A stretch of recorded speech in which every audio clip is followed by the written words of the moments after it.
Oh, that my dog, Doogie. That my Doogie, Matthew. On your fuck old goose on your junk fuck old knock up. This will be the way all people going to Atlanta will actually say they are going to Atlanta. You want Atlanta? No, Atlanta badangs. Ha ha ha, on getting nangs. Badoogie also can be used to replace the word head in all aspects of sexual acts. Dude, hey, where you get that badoogie trimmed up at, Goot? Fa'o, John got a snap a gaze on the Fa'o, you man. On Goot. This some 2053 type shit right here. You know what I mean? Do you think the mayor speaks the language? Definitely speaks to Goot. Yeah, I'm Mayor Brandon Scott, the mayor of the greatest city in America, Charm City. You will not find better people in these United States of America than those that are here in Baltimore. We understand the capacity of losing multiple brothers. It ain't nothing nice. We tired of having to keep saying our brothers lay down and not come back. You get what I'm saying? The trauma that's inflicted on these kids is perpetual. I was shot the first time in 2021, November the 15th. You can get your first gun at 6 years old, for sure. For the majority of my life, Baltimore's been a place that has had over 300 homicides in a year. 2023 is when the things change. Murder rate, I've never seen it drop that low. And now we're about to break a record. We right now are at, I think, 109 homicides. Which is the lowest number ever through this date. Without having more arrests, without displacing crime or violence to other areas. Poverty in and of itself is violence. Most of the community members that we service day to day do not choose to do what they do. We're the birthplace of redlining. The first redlining law was signed in my physical office, right? When you think about that at the same time as deindustrialization happening with jobs, the steel plant leaving, and at the same time the suburbs were being built and you have flight. When you think about how guns and drugs just started showing up into these communities, you have a recipe for disaster. Shout out Mayor Scott, Brandon Mayor Scott, now that's my Goot. I do know him. I know him. I just saw him at an event a couple weeks ago. Yes. Yeah. Do you understand what he's saying? I understand what he's saying. I'm trying to now calculate that apple mackin'. Most of the time. But, you know, I'm from Baltimore, so I can translate.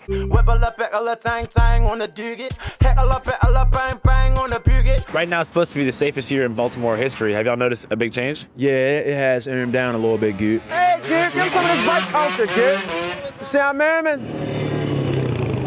We love it.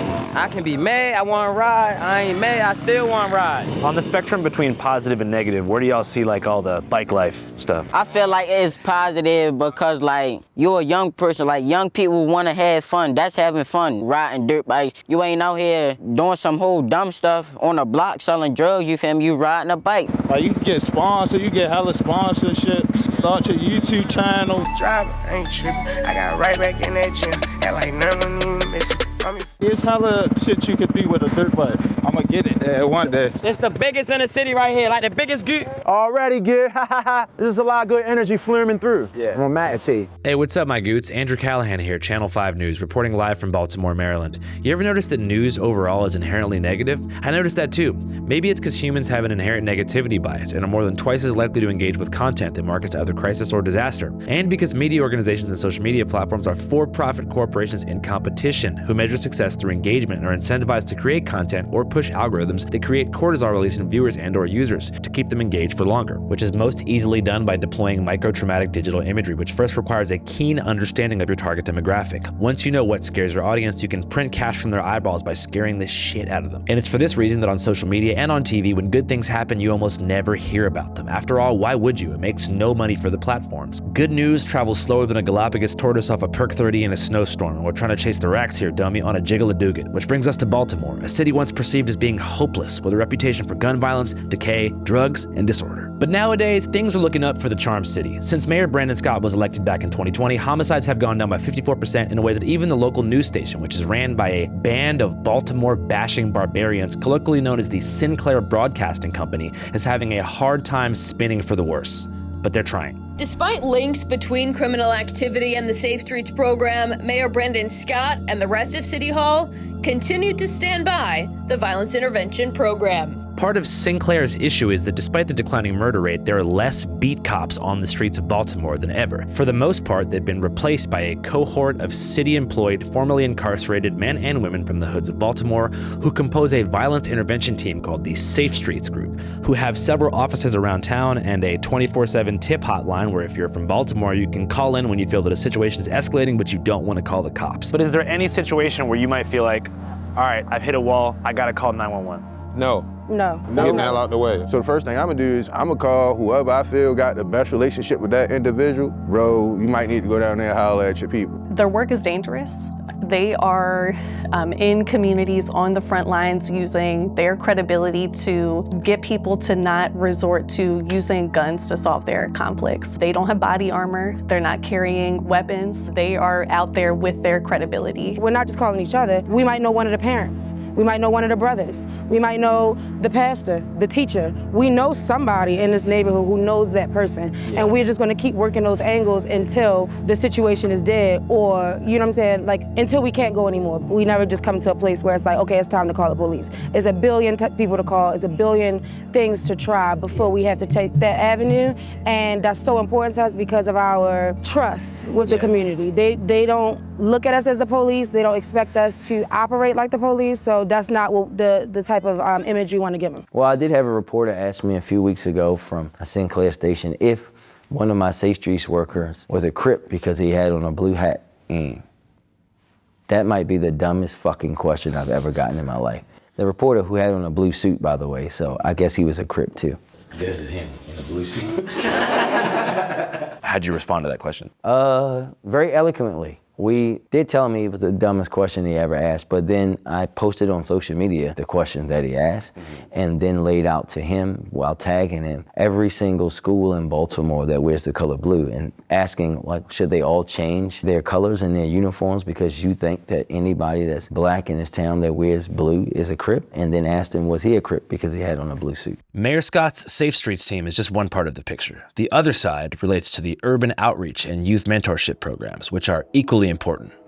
So, welcome to Challenge to Change, where we truly believe if it doesn't challenge you, it won't change you. When the kids come in, the mentees, they'll start reciting the affirmations. This is something we try to instill inside of them to let them know who they are. Who are we? Challenge to change. What do we believe in? If it doesn't challenge you, it won't change. What do we believe in? If it doesn't challenge you, it won't change. And we are determined to what? It's our challenge. Who gonna help change our city? Challenge to change gonna help change our city. Woo! There it is. Woo! There it is. Woo! Who are we? We challenge to change. We challenge to change just so we can gain. Who are we? We challenge to change. We challenge to change. Who are we? We challenge to change. We challenge to change just so we can gain. And that's one of the pillars that we teach here at Challenge to Change in our 3 rites of passage. The first one is identity. You know, of course, it's my son right here on the wall behind you.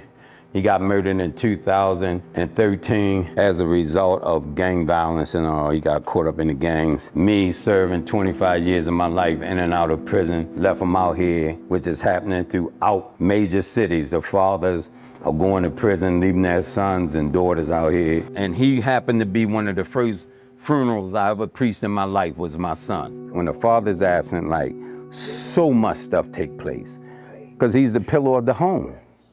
So if he's not there, who's there? This is my son, Mac, and this baby Bitwell. They call him Bipley. You see what I mean? This is my son. He look just like me on the youth. They say he nice. I say he Duke knacking, but that's what fathers do. They think he's great, and I think he got work to do. I love you, Duke. Go ahead, It's my boy's Bipley. That's what they call him. They gave me, he earned his name. Father is not a name, but it's the title that's a result of a function. So if you're not functioning as a father, being a maintainer, a protector, provider, then you out of the picture. You're just a sperm donor, right? According to data, 47.5% of black youth in America live without a consistent father figure in their life. In 1950, that number was 8.5%. We've seen from data that having no father in the house is the lead cause of youth criminality across the country regardless of race. To hundreds of kids, especially young boys, Uncle T is more than a mentor. He's someone they can trust, who again, won't call the cops and isn't scared to apply true discipline. Uncle T came into my life by one of my close friends, and he preached at his funeral. And when I saw he came and preached at his funeral for free, no cost, and really genuinely care, like, it just did something to me. Like, I always, like, man, I'll forever be in his good graces, you know? Like, anything he ever need, like, I'm gonna make sure I'm there because he didn't have to do that. I was shot the first time in 2021, November the 15th, just coming home from prison. I did 2 years. Car rolled up, like, next to me. And like, soon as I looked, the first shot hit me in my face and instantly blinded me. Went in this eye, crossed over, hit this eye, and got stuck in my face. It instantly blinded me, even knocked my sense of smell out. And my car was shot up 45 times. I got hit 7 times. I saw the shots was done and I noticed I couldn't see. I just climbed out my car window, took a knee, took my hoodie off and put pressure on my face, just to try and take the right procedures to keep myself alive and keep myself woke. I got hit 5 times in my legs, in my buttocks, and in my foot. A lot of people don't come out that, 45 shots, point blank range, it then getting hit in my face. I was supposed to be completely blind, but like I said, again, by the grace of God, my sight came back. Instead of 20/20, now I got 0/12 because this eye gone. Most kids that reach out to me, they pretty much know who they reaching out to. A man that's gonna love them to life, not to death. And they know I'm not gonna sugarcoat anything. I'm being straight up, and they know that whatever kind of advice I give them or whatever I say to them is geared towards creating greatness in them or extracting greatness out of them. So that's my whole thing. Whenever a kid come in my life, you already know Uncle T. He can come to me, ask me for anything. If I got money, I'm gonna give him my last. Yeah, my man, Uncle T. If you're Uncle T, everybody in East Baltimore knows Uncle T, right? And it's about being able to connect with people. What the kids suffer throughout our city is perpetual trauma. What's that again? What's that? You stand over him. Oh, okay. Trauma on top of trauma, acute trauma, the kind of trauma that even psychiatrists and psychologists is struggling to try to deal with because there's layers and layers of it. There's a lot of trauma. Some people don't want to intervene because they so traumatized. You get what I'm saying? They don't even cry no more sometimes. Numb. They just numb. I was shot 12 times. You get what I'm saying? My own homeboys, 2012, stood over top of me, tried to end my life. You get what I'm saying? What are some of those shared traumas and experiences that you're referring to? I can go on for days, but some of the core ones that we see a lot is domestic violence, substance abuse, lack of resources as far as like housing and groceries, lack of educational support, things like that. How many of y'all seen a body on the ground?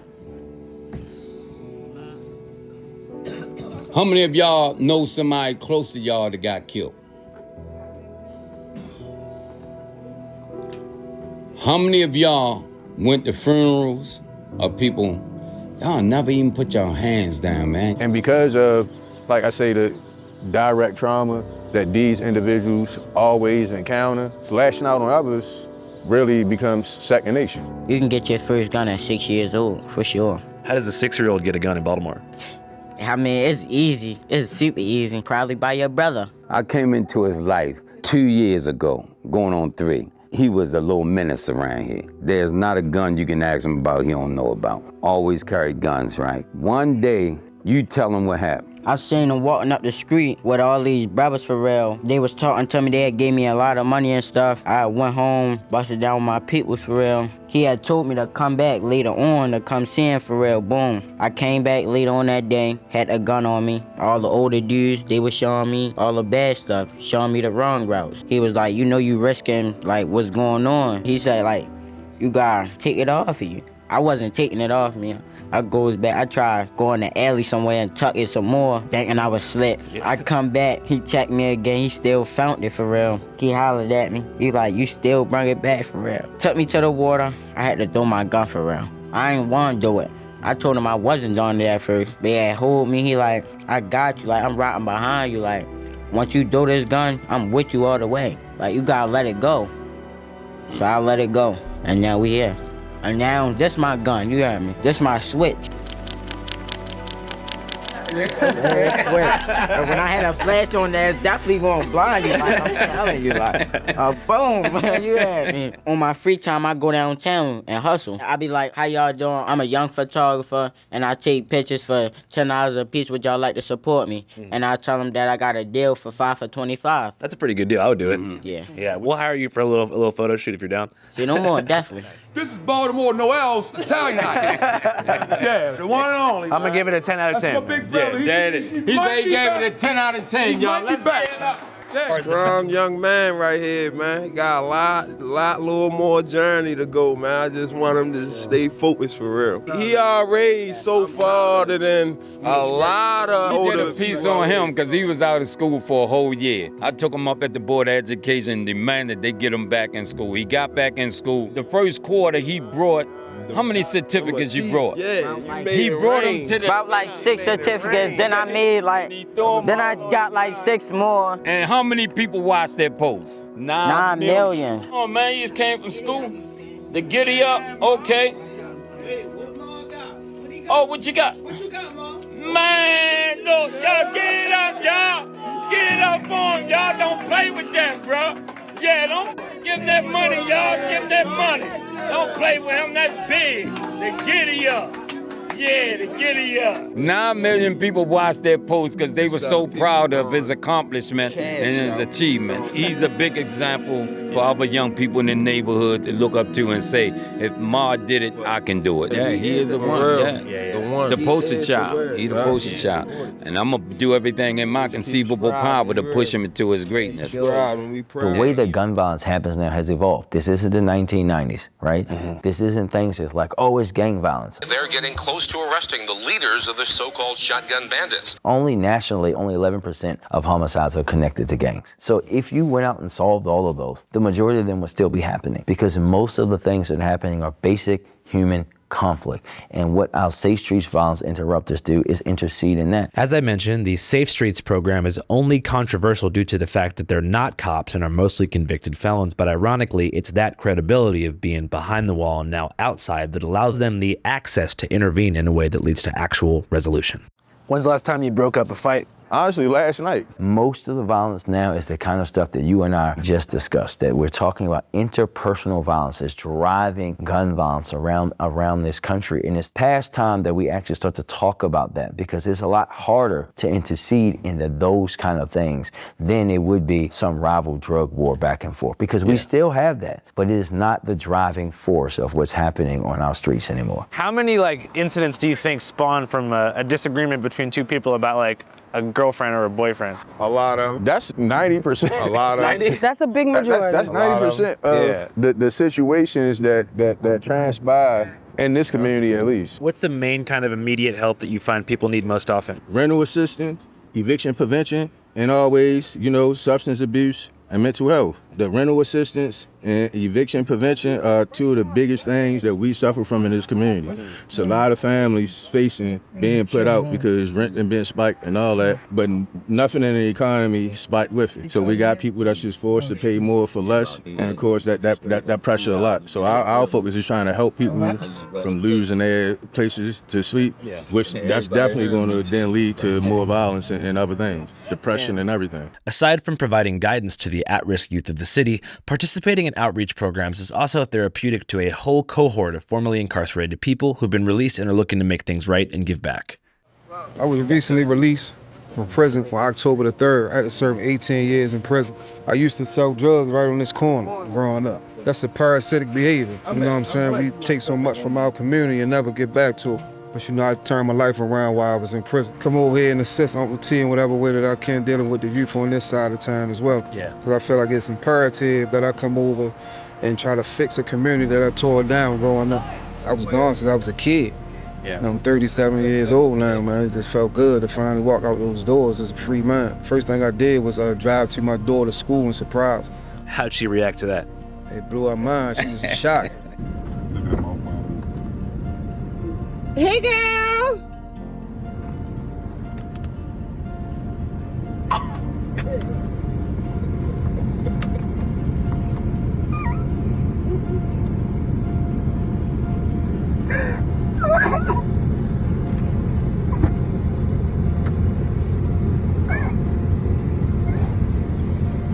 And I think that's another point that I want to make because you know that some folks fall into this thing where it has to be arresting a bunch of people.